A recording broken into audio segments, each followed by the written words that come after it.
Olá, meu amigo e minha amiga, sejam bem-vindos ao nosso Portal do José, iniciando mais um encontro nesse momento em que, se você der uma olhada nas redes sociais, nos principais veículos de informação na internet, o principal destaque será a pesquisa Quest, que aponta mais uma vez uma queda na aprovação do presidente Lula e do seu governo. Para você que acompanha sempre o nosso portal, não dá para a gente dizer que esse fato está sendo surpreendente por várias razões.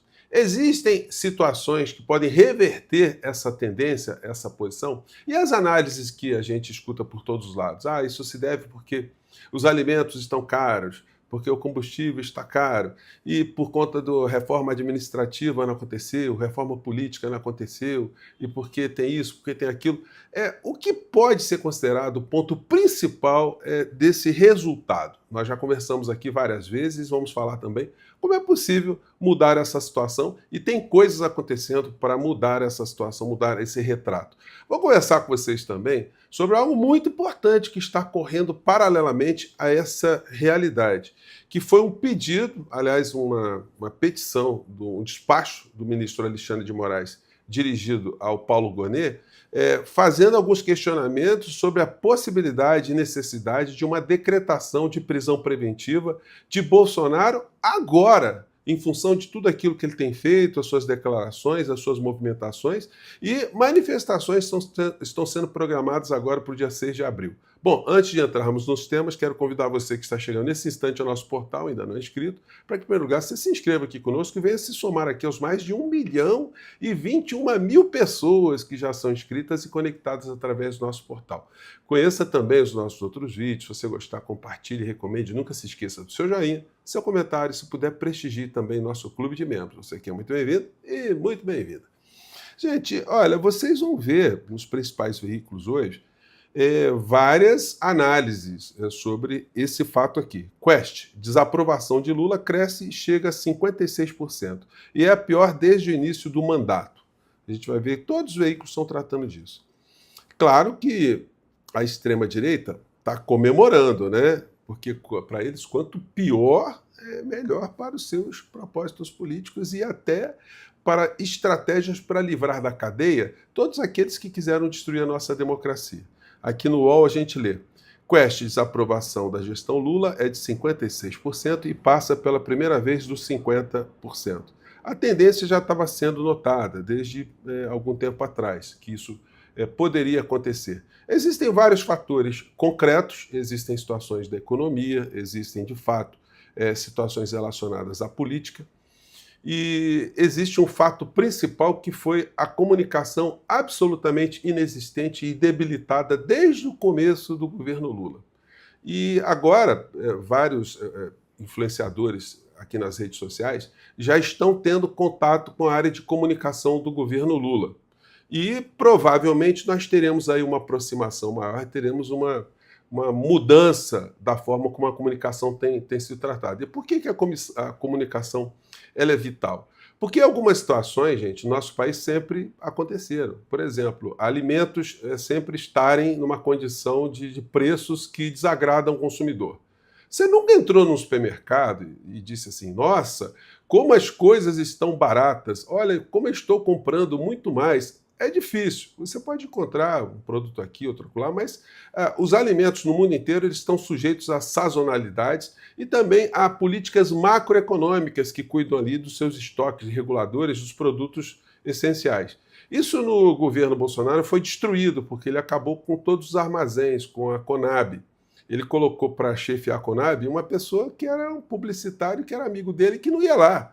E simplesmente o Brasil deixou de armazenar grãos de todos os gêneros. E aí, quando se tem uma sazonalidade de colheita, de safra, os preços aumentam e o governo não tem como fazer, a não ser abrir para importação, como aconteceu quando teve um aumento de preços no arroz. Existe a variação do dólar, que pressiona também alimentos que são importados, como azeite, para cima. E existem outros fatores também, energia, o combustível, todos esses fatores que, se tiverem um reajuste para cima, eles acabam influenciando também nos preços. Bom, essas são explicações econômicas que têm a ver com política. Agora, se o cidadão ele não é informado de como funciona esse jogo, como funciona essa dinâmica, o que o governo herdou de destruição e como o governo está tratando esses temas, obviamente o cidadão desinformado ele só sente ali a impressão quando ele está no supermercado, quando ele vai abastecer o carro, quando ele vai buscar um serviço de saúde, quando ele vê como está acontecendo a segurança. Isso tudo reflete numa desaprovação subjetiva que é vitaminada pelas forças de direita, de extrema-direita e subliminarmente pelos grandes veículos de comunicação, que apresentam sempre matérias de uma forma muito sóbria, mas aí colocam especialistas para opinarem por que está acontecendo. E aí os especialistas vão, no fundo, no final da história, reparem só o que eles vão dizer. Que o governo precisa fazer uma reforma no seu trato com a responsabilidade fiscal. Porque esse governo está gastando muito. E gastando muito faz com que o dólar suba. E subindo o dólar aumenta os preços nos supermercados. Então o cidadão está pagando mais caro no ovo é porque o governo não está cortando dinheiro de aposentado, de trabalhador, de estudante, de dona de casa, não está piorando a saúde, não está piorando a educação, não está piorando o saneamento básico, não está fazendo investimentos públicos, ou deixando de fazer investimentos públicos. Enfim, então nós teremos sempre uma explicação para iludir e alienar ainda mais uma parcela muito importante da sociedade brasileira de que as coisas que nós presenciamos no nosso cotidiano têm a ver com uma política macroeconômica que não está colocando mais dinheiro no bolso dos endinheirados. Reparem só, vocês vão ver, a direita vai dizer isso, que está acontecendo é porque não está se respeitando o teto de gastos. Discussões que só acontecem aqui no Brasil, porque nós sofremos durante tantas décadas uma lavagem cerebral desses grandes veículos de comunicação que têm lado, que fazem um ativismo político e econômico. Então, gente, o que se pode fazer? O que se pode fazer é melhorar a comunicação. E a comunicação agora tem que ser uma coisa radical. Eu tenho defendido que o presidente Lula venha para as redes todos os dias, como se faz no México, não ter o menor milindre em copiar aquilo que deu certo lá e que está dando certo e que tem continuidade. A popularidade da presidenta do México está em 85%. O que acontece lá? Eles fizeram revolução, é um país que fez coisas muito mais diferentes do que as que acontecem aqui no Brasil. Eles estão numa república socialista. O que aconteceu lá? Teve reforma agrária. O que aconteceu? Então a gente tem que entender o que está acontecendo em países que são muito semelhantes como o nosso e conseguem trazer a população para um embate político, para o esclarecimento de pautas, para defender pontos principais que um governo adota para a defesa da sociedade, para a defesa do país. Isso ainda está débil no governo Lula, e enquanto isso não for resolvido, não tem como a gente chegar aqui e tentar iludir as pessoas, e fazer algum discurso aqui para agradar pessoas que não querem enxergar a realidade. Pessoas, olha, você está falando isso, está falando mal do Lula de novo. Eu não estou falando mal do Lula. Se você pensa assim é porque você está com um problema de cognição também. Você está virando uma pessoa que está adepta de uma seita.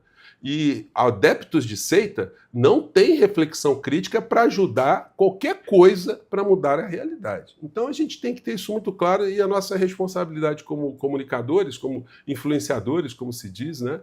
É muito importante. A gente não pode negar e esconder o que está acontecendo. A informação gera a ação. A desinformação gera a conformação. Bom, mas eu tenho crença que isso poderá ser mudado, as coisas serão explicadas, a sociedade vai começar a ter mais informações, nós aqui vamos ter mais condição de trazer mais informações em tempo real, com prioridade para todas as pessoas aqui nas redes sociais. É por isso que a gente está fazendo tanto esforço aí para ajudar, não para ajudar a comunicação do governo, como se fôssemos funcionários do governo, não é isso. É para ajudar no combate político de tudo aquilo que ataca o governo e que tem interesses muito maiores por trás de um mero ataque político ao governo. Tem interesses aqui da nossa sobrevivência enquanto civilização, enquanto um país soberano, enquanto uma democracia real. Então, o buraco é muito mais embaixo, é por isso que a gente tem que mexer nessas questões todas. Gente, até me estendi bastante nesse nosso ponto aqui, mas é o que vocês verão aí hoje, e já estou dizendo para vocês que irá acontecer, né? As distorções das análises aí dos economistas de sempre que os veículos colocaram nos telejornais logo mais. Podem anotar e me cobrem amanhã. Seria o fim da minha vida, diz Bolsonaro sobre a prisão. A prisão está rondando a cabeça do inelegível. Saiu uma coluna do Josias de Souza hoje muito interessante, está causando polêmica. Ideal é que Bolsonaro vá em cana e morra politicamente, né? Ele fez esse sublinhou isso aí, né? Mas, enfim, é o que nós esperamos mesmo, né? Mas é difícil morrer politicamente à extrema-direita, porque o Bolsonaro é apenas um boneco do posto no meio desse processo todo. Como boneca do posto, foi a senhora Carla Zambelli também, que rebateu o Bolsonaro. Sempre defendi, agora estou em depressão. O Bolsonaro cortou a Zambelli do WhatsApp dele, tá? Bolsonaro bloqueia a Zambelli no WhatsApp após ser cobrado pela deputada. Essa aí morreu politicamente. Ela está agora com uma mendiga política, vai perder o mandato dela. E ela é o reflexo, gente, disso que a gente vivenciou no Brasil. Quem era a senhora Carla Zambelli? Era uma ninguém.